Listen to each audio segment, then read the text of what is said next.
These are more subtle points.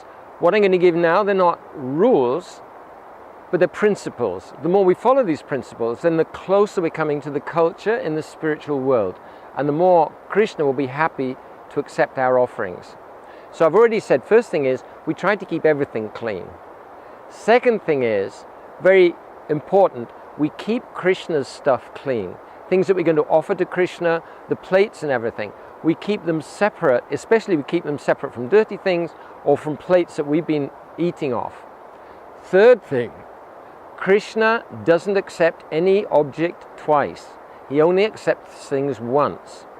So there's some corollaries from that, things that follow from that. First thing is that if you have something that's been offered already, some prasadam, and you have something that's not been offered, if you touch it, from Krishna's point of view, he doesn't want to see this anymore.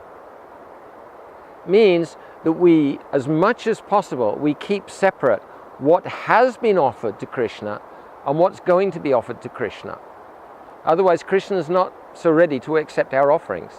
3 questions come here. First thing, supposing I have a big bag of flour or a big bag of sugar.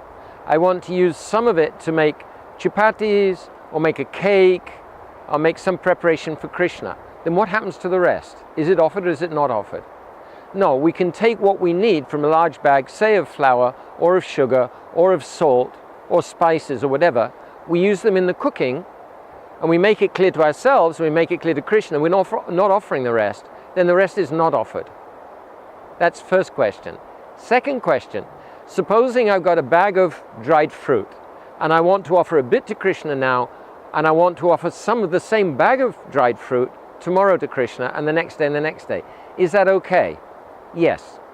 We can take what we want to offer now to Krishna and then we keep the rest aside and we're clear in our own mind and clear to Krishna that that's not offered, okay? I'm just offering this, I'm not offering that. Then that's considered not offered. Krishna considers it not offered. He also follows these rules. And then we can offer some of that the next day and some of that the next day and some of that the next day.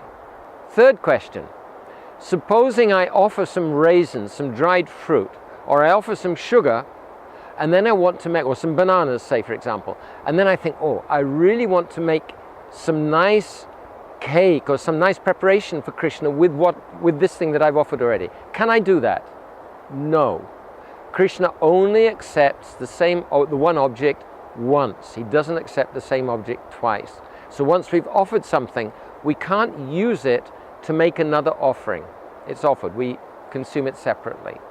Now there's a question. Supposing I've got a bag and some of the stuff in the bag is offered and some of the stuff in the bag is not offered. They're in separate packets. What then? Well, first of all, let's try to avoid this situation. If we're going out somewhere, try to offer all the food that we take with us before we go. If we can't do that, then keep the things as separate as possible. What more? It's not ideal. It's far from ideal. Also, another thing, if we've got a refrigerator, what are we going to do? So keep the prasadam, if you're keeping prasadam in the refrigerator, the ideal is have a separate refrigerator for prasadam and a separate refrigerator for bhoga, what hasn't been offered. If you can't do that, then at least keep them on separate shelves.